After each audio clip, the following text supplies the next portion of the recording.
The idea of insane military tactics goes well beyond a bayonet change in the face of overwhelming numbers. An insane military tactic is one that barely has 50% chance of working, or the attackers just don't care if it works or not. There is an old military saying that if something is stupid but it works, then it isn't stupid. In these cases, if the idea was insane but worked, it is still insane whether it worked out or not. It makes us wonder how they ever got volunteers for these missions in the first place. In this video, we are going to talk about some insane military tactics which are named in history. Military tactics encompass the art of organizing and employing fighting forces on or near the battlefield. They involve the application of four closely related battlefield functions: kinetic or firepower, mobility, protection or security, and shock action. Tactics are a separate function from command and control in logistics. In contemporary military science, tactics are the lowest of three levels of warfighting, the higher levels being strategic and operation levels. Throughout history, there has been a shifting balance between the four tactic functions, generally based on the application of military technology, which has led to one or more of the tactical functions being dominant for some time, usually accompanied by the dominance of an associated fighting arm deployed on the battlefield, such as infantry, artillery, cavalry, or tanks. Beginning with the use of melee and missile weapons such as clubs and spears, the kinetic or firepower functions of tactics have developed along with technological advances, so that the emphasis has shifted over time from close-range melee and missile weapons to longer-range projectile weapons. Effects were generally delivered by sword, spear, javelin, and bow until the introduction of artillery by the Romans. Until the mid-19th century, the value of infantry-delivered missile firepower was not high, meaning that the result of a given battle was rarely decided by infantry firepower alone, often relying on artillery to deliver significant kinetic effects. The development of disciplined volley fire, delivered at close range, began to improve the hitting power of infantry and compensated in parts for the limited range, poor accuracy, and low rate of fire of early muskets. Advances in technology, particularly the introduction of the rifled muskets, used in the Crimean War and American Civil War, meant flatter trajectories and improved accuracy at greater ranges, along with high casualties. The Rhodesian raid on Neozonia. In 1976, the now-defunct African country of Rhodesia was fighting an insurgency from the Zimbabwe African National Liberation Army, the ZANLA. The war had stretched on years with no sign of abating. That's when the Rhodesian military discovered ZANLA's biggest training base in Neozonia, in neighboring Mozambique. The Rhodesians devised the most insane military raid on the base's 5,000 troops, using just 85 of the best 85 of Rhodesia's Selous scouts. They donned the uniforms of Mozambique's ruling Frelimo army, painted a series of trucks with Frelimo colors, and dove right into the base. Once there, they talked their way into the gate. Once inside, a ZANLA defector with the scouts ordered the insurgent army to muster by telling them the rebels have taken the capital. Once the insurgents formed up on the parade ground, still cheering, they couldn't hear the scouts ready their weapons. The team poured fire into the unsuspecting rebels, 100 were killed and the camp was deserted. On number 2, the British fixed bayonets from an armored vehicle.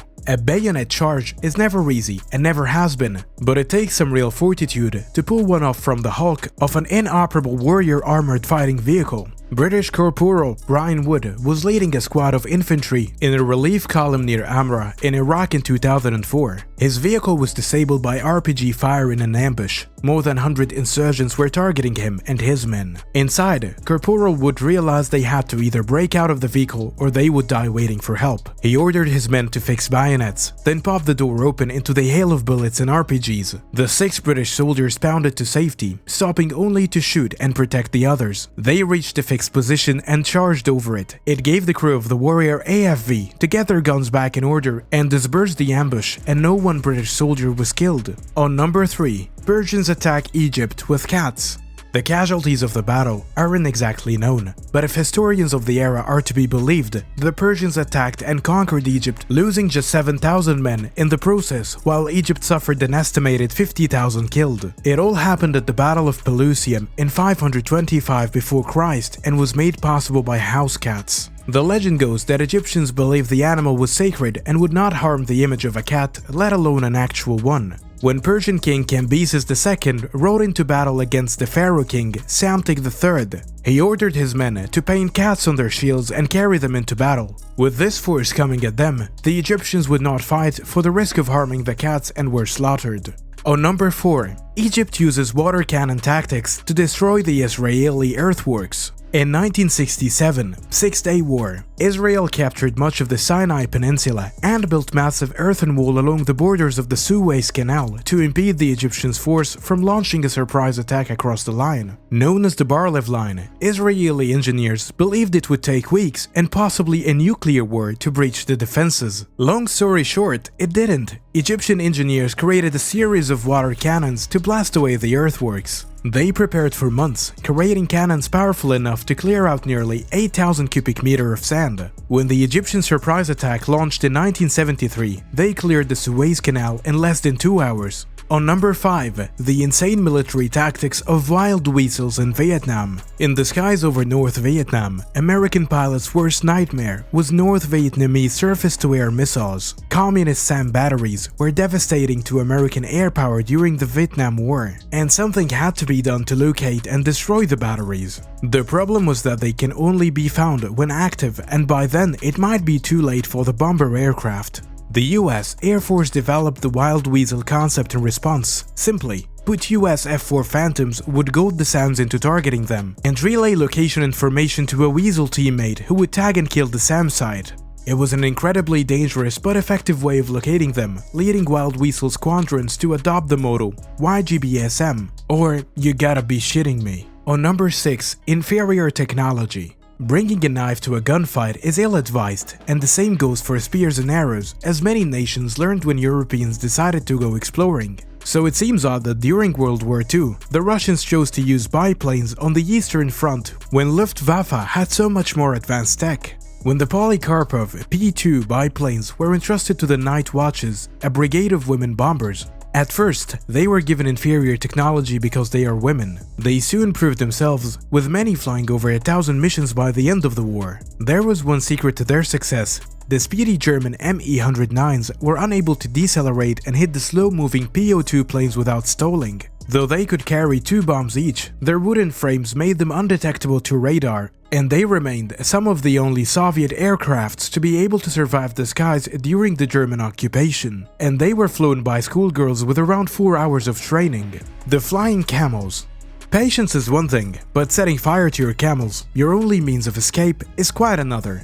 That didn't stop Timur, a descendant of Genghis Khan, from doing so during his capture of Delhi. When faced by the Sultan and his 120 war elephants in 1398, Timur ordered his terrified, fleeing men to dismount and load their camels with as much hay as possible. As soon as the elephants started their charge, Timur's force set their mounts on fire and prodded them towards the enemy. Strangely, not a monumental mistake, the sight of burning camels was enough to spook the elephants and send them back into the Indian front line. The Indian army was trampled by their elephants, which were equipped with chainmail and poison tusks, allowing Timur an easy victory. He was also able to replace his camels with 120 elephants, which he used later in his invasion of India.